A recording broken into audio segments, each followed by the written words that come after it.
Welcome to the CAD Office Training Guide series for FDOTConnect. I'm Matt Sexton, CAD Applications Support Coordinator. Today, I'll be going through the FDOT CAD Essentials for Open Roads Designer Connect Edition Training Guide.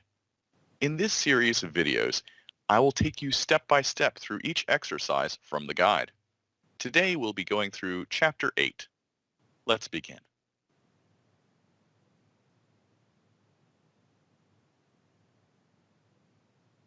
This chapter reviews Open Roads Designer Cells. Topics include cells, cell libraries, cells and the FDOT ribbon, dropping cells, and FDOT.cel web pages. Designs are created, users often have to place points to construct elements from or place multiple instances of the same symbol in the design file. Open Roads Designer stores such points and symbols efficiently. The symbols are referred to as cells. Open Roads Designer stores cells in cell libraries so that they may be recalled as needed. The Florida Department of Transportation has utilized this function and developed many standard cell libraries for specific use by each FDOT discipline in the production of FDOT projects. These standard cell libraries are delivered within the FDOT CAD software package and will be discussed in more detail in this chapter. Typically, a cell is a small 2D drawing or 3D object. Cells can represent complex elements that are used regularly in designs. Rather than redraw them each time, they can be saved in a cell library to recall for repeated use. Cell libraries are really DGN files that contain one or more models, one for each cell. The cells are simply design models that have the option "can be placed as a cell" enabled. Cells created in this fashion have the model's origin as their origin. FDOT has created many cells as part of the CAD software delivery to assist the user in the production of FDOT projects and adhering to the CAD standards. Cell libraries are commonly stored as a DGN file with the extension .cel instead of .dgn and can be opened as a DGN file. Each model in these cell libraries becomes a separate cell. When a cell library is created, a blank default model is created. This blank model displays first when opening the cell library as a DGN file. Change to different models within the Models dialog and you can explore the cell library. With Open Roads Designer, there is no limit to the size a cell library or individual cells can be. This means that the requirement of the operating system sets the limit, including maximum number of characters allowed in a cell name. Both 3D cells and 2D cells can be stored in the same cell library. The FDOT CAD software delivers an extensive array of cell libraries containing standard FDOT cells associated with all discipline functionality. The FDOT ribbon includes access to the FDOT cell libraries and the cell library dialog, as well as the cell web pages for accessing the FDOT cells in the web browser interface. To utilize any cell within a design, the associated cell library containing the cell must be attached to the active design file. The cell library dialog is used to attach cell libraries and activate different types of cells, and to create, delete, and rename cells in the attached cell library, if one is attached. The name and path of the attached cell library, if one is attached, are displayed in the title bar. In this case, we have the roadway cell library attached. In FDOTConnect, to attach a cell library, locate the Cell Applications group on the FDOT ribbon. It's a split button and allows you to access roadway, traffic control, several traffic plan cell libraries, right-of-way, structures, survey, and typical sections.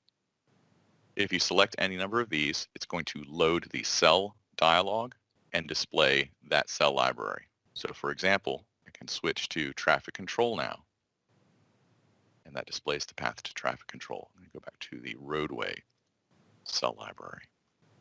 Let's talk about the cell library dialog. The File menu has several options. New opens the Create Cell Library dialog, which is used to create a cell library and then attach it to the OpenDGN file. Attach File attaches the cell library to the dialog. You can open up existing cell libraries using this. Attach Folder allows you to attach all the cell libraries in a folder. Detach will detach the current cell library. And Compress compresses the open cell library. it reorganizes the cell DGN file to occupy the minimum disk space. It's not something you'll necessarily use. Below this, you'll see a list of all of the FDOT standard cell libraries. This is populated by our software using a configuration variable that automatically attaches all of the cells, all the cell libraries located in the cell folder of our software, and also attaches any cell libraries that are stored in the cell folder of your work set. If you create a cell library and put it in your project in that cell folder, it will automatically be listed in this list for your convenience. I'm going to expand this window a bit. Let's talk about the list box headings. Cell name lists the cell name, which is the name of the model in the cell library. Description is the description. Again, that comes from the description of the model. The type of cell, whether it's graphic point, whether it's annotative. That's to say whether it scales with the annotation scale or not, and whether it's the active cell or active. So you can see I don't believe I have an active cell currently. I've not selected one. Okay, now let's talk about the active cells toolbar. The active cells toolbar has 4 buttons. There's active cell. This cell can be placed as the placement cell. You're just placing a cell in your file manually. Point cell. If you designate a cell as the point cell, it can be placed by tools that place points. Often those tools will have an option for specifying a cell as the point, and at that point it would load this dialog so you could then select your cell and select the point button. Next, Terminator cell. If you have an arrowhead that you want to apply to lines, oftentimes this is again a tool that places Terminator arrows, or a dimension tool that allows you to specify a Terminator arrow. That's when you come to this dialog and select this to make it the active Terminator arrow. And then you have the active pattern cell for tools that use patterning, which is to say that if you're using multiple different tools with cells, you can actually specify 4 different active cells. So that when you grab a placement tool, you're placing the active placement cell. If you grab a point tool, it'll be placing a different cell for the points. If you are using dimensions or a Terminator tool, it'll be placing this, and then you can switch to a patterning tool and use this pattern. I point that out because a lot of times it's the habit of users to just grab a cell and double click. And if you just grab a cell and double click, for example, let's just grab this north arrow, double click it, it becomes the active placement cell. See, it's attached to my cursor right there. Double clicking defaults to the active cell, active placement cell. But for example, if I selected a Terminator arrow and specified that as my Terminator, and then let's see, we're looking for, well, there's not really a pattern to use, but say, we'll pretend that one of these cells is a pattern. So that'd be a terrible pattern. How about that? Make that the pattern cell. And then we want our active cell to be engineer of record. So you see that now I have, well, 3, what did I miss? Oh, point cell, active point. So now I have 4 active cells, and the icons that are to the right of them indicate what type of active cell they are. Now the buttons right here correspond to a couple of different tools. Now when we're placing a cell, it's important to control what level it gets placed on. So I'm going to go to the Place Active Cell tool. And this is, let's see, find something that makes sense in this context. Let's place, let's just take a look at the bar scale. You can close that dialog and you see it stays attached to my cursor. Entering a data point will place the cell. And I'm just going to place the cell randomly so we can take a look at it. Looking at the dialog, the active cell is specified here in the active angle. So you can actually specify what angle you want this to be rotated to. So for example, 15 degrees. And you see now it's 15 degrees. With the bar scale, you don't have to scale it, but say you do have a cell that you want to scale to make a different size, you can enter an X and Y value. Shared cells are are something that we don't use with FDOT. It causes problems, but shared cell was something that was necessary years ago when disk space was really a concern, because you could place a cell once and that cell definition would be placed once in the file, and then every other cell in that file would just be sort of a copy of that cell and be related to it. We don't use shared cells. True scale will set it at the true scale that it's at. And one thing to note is you have an option to place interactively with scale and rotate, rotate, and then scale only. And that allows you to enter a data point and then select the size of the cell and then rotate it to whichever. And then, of course, whether the cell is annotative. Turn on annotation lock. Okay. Turn that off. I've placed the cell. Now you'll note the cell was placed on scale DP level. Let's go over to the Home tab and just take a look at what our active level is. Oh, well, our active level is the default.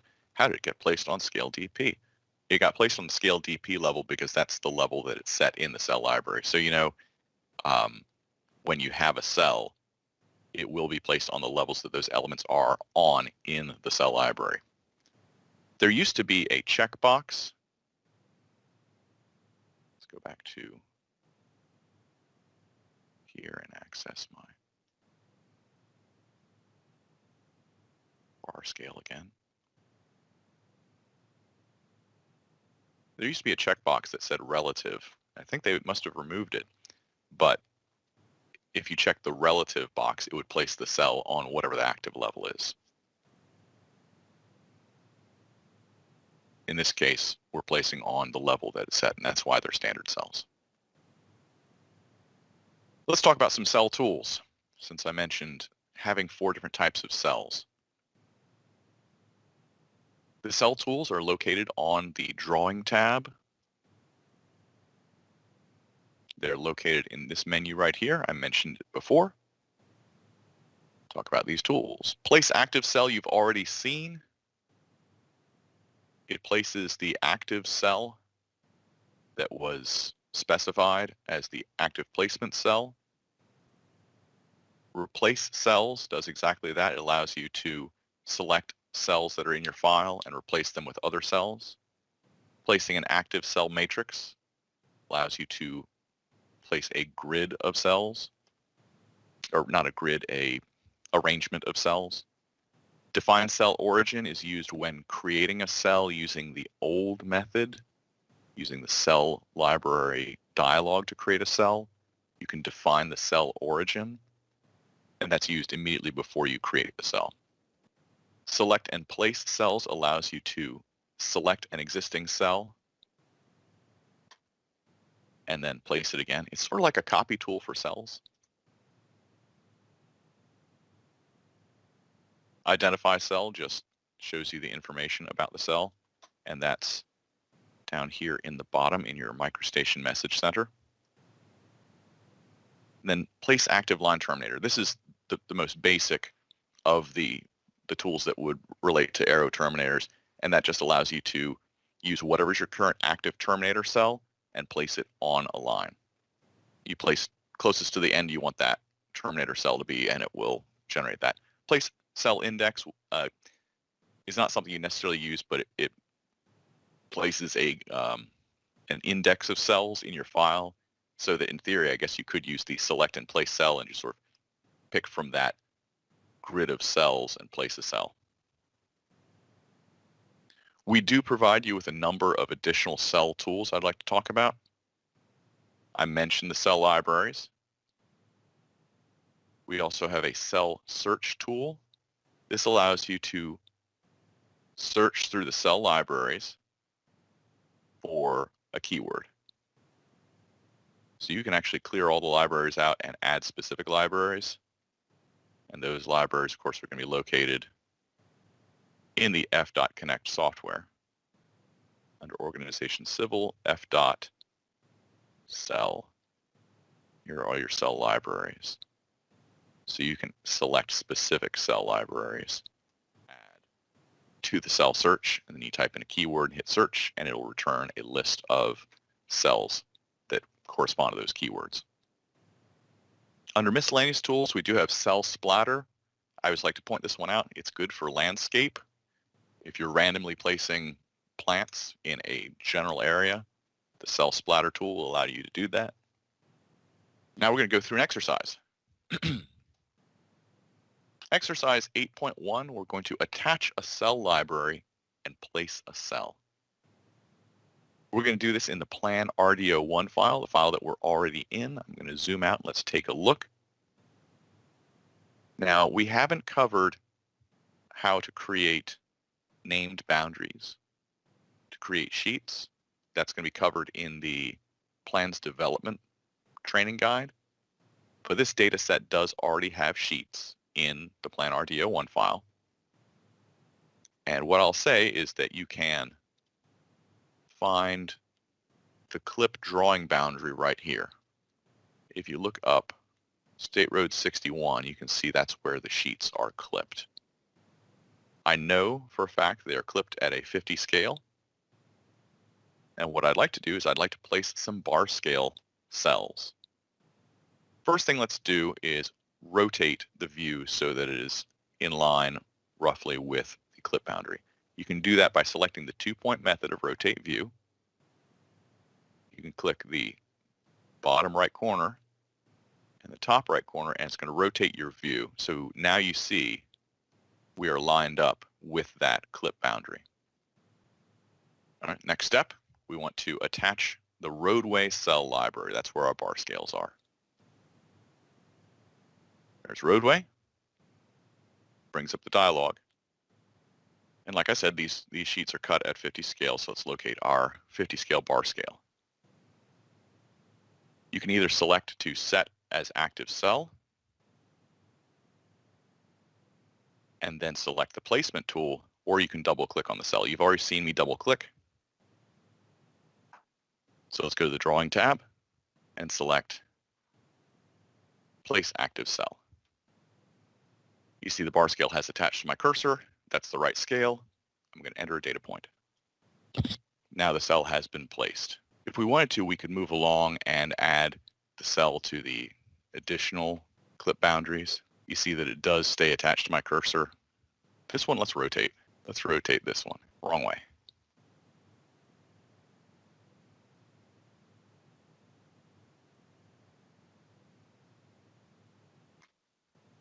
That looks about right.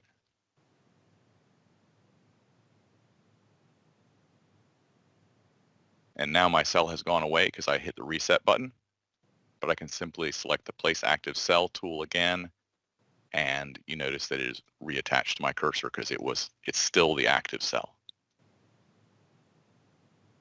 Okay. Now let's go ahead and look at those sheets. Plant sheet 1 in sheet views. Do a fit view, and you see there's my bar scale cell right there. Now there's another way to place cells. Let's go back. And let's use the rotate view again to rotate our view. This is the last sheet. Rotate our view to line up with this. Let's go back to the placement tool and let's set that to 0 again. So you see that our bar scale is there. I'm going to reset. In fact, I'm going to go back to the cell library and show you this. I'm in the cell library. So let's make something else our active placement cell. This is the active placement cell bar scale. Let's make this end treatment our active cell.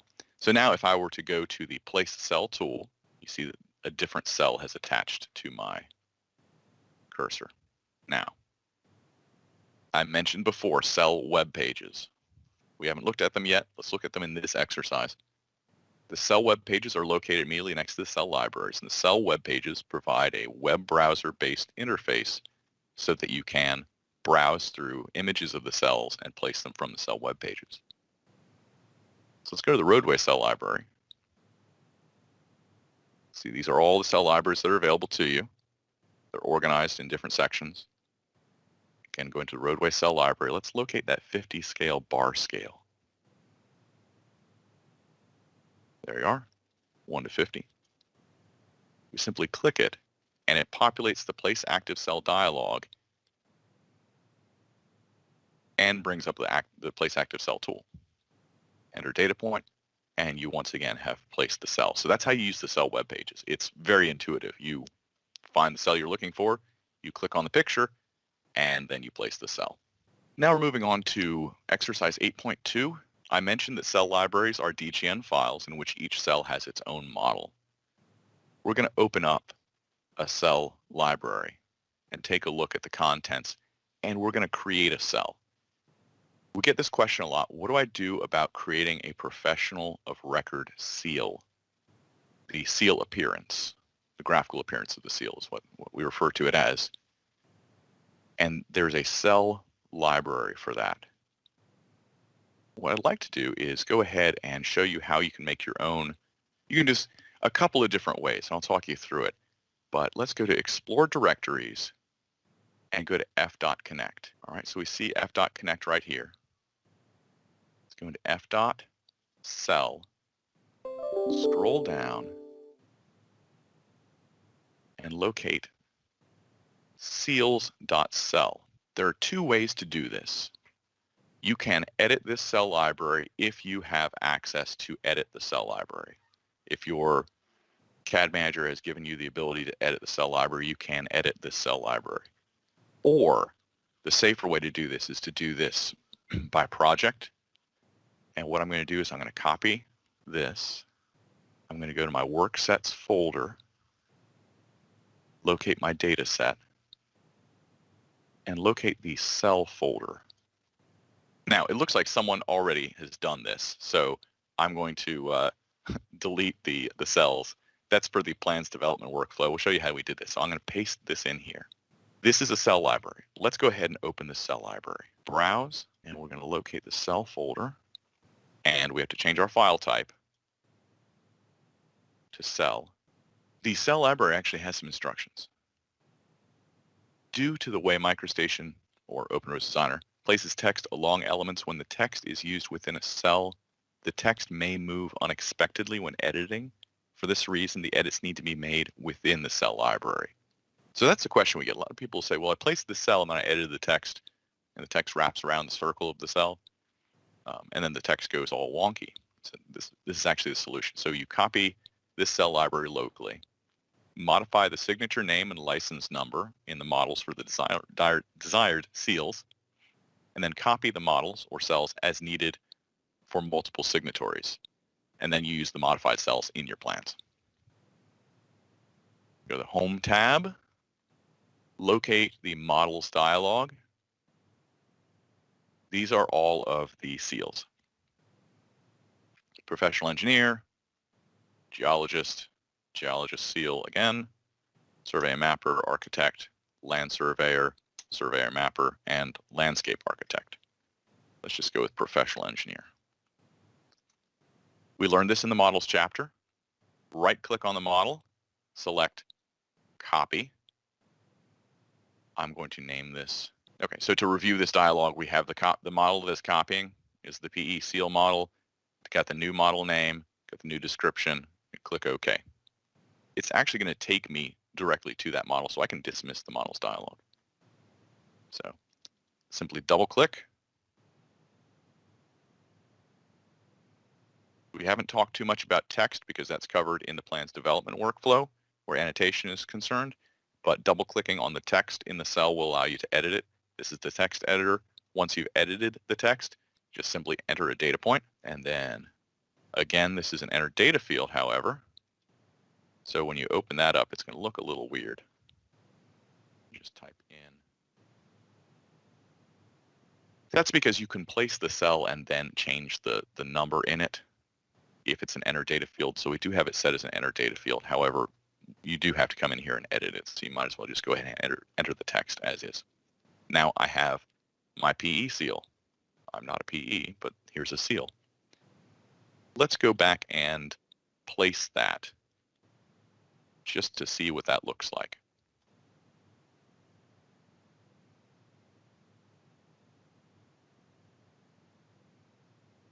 When placing the PE cell, you would typically place that on the key sheet or in the signature sheet.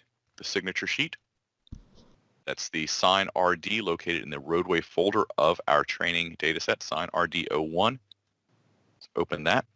We can see that someone else has already placed a seal, but I want to place my seal. You'll see, now we're going to go ahead and place the cell that we created, the seal. Select the Place Active Cell tool. In this case, rather than opening up the cell library dialog from the ribbon, show you can open it up from Browse Cells, which is immediately to the right of the cell name. This is what the cell library dialog looks like when there's nothing loaded. So let's go attach a file. Okay, go to the cell folder of our work set. If you're not there, if it doesn't automatically take you there, go ahead and browse to your training data set and locate the cell folder. You'll find the Seals library we created. Click Open. It's going to populate that. You see there's my seal right there. I set it as the active placement cell.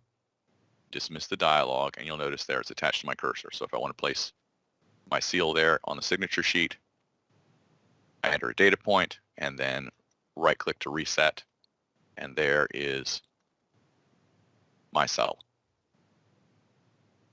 One other thing I'd like to point out is we did talk about construction elements. You'll notice these little yellow lines are non-plotting DP. They're there so that the text will wrap around that. If we come over here to View Attributes, like we mentioned in previous chapter, and turn off constructions and dismiss this dialog, which is very large, you'll notice those lines go away. Just a nice little tip there for you, not part of the exercise.